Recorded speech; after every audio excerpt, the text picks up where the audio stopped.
Chicken curry 40 అయిపోయిందా?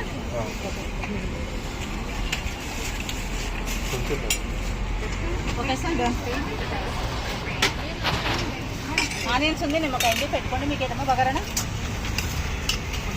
మీకు bagara chicken fry 2 sir parcel 300 pay చేసేయండి.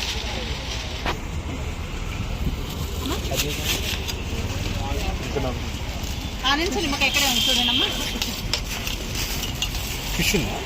ఫిష్ కర్రీ కూడా ఉంది. ఫిష్ రైస్ ఒకటి, 2 చికెన్ ఫ్రై కదా, మొత్తం 420. 20 రూపీస్ చేంజ్ ఇవ్వండి, 100 రూపీస్ ఇస్తాను బాబు. ఇంకో 500 చేంజ్ ఇస్తున్నా, 100. 1 కర్రీ 120 సార్. రైస్ అన్లిమిటెడ్, కావాలంటే గ్రేవీ వేస్తాం కావాలంటే.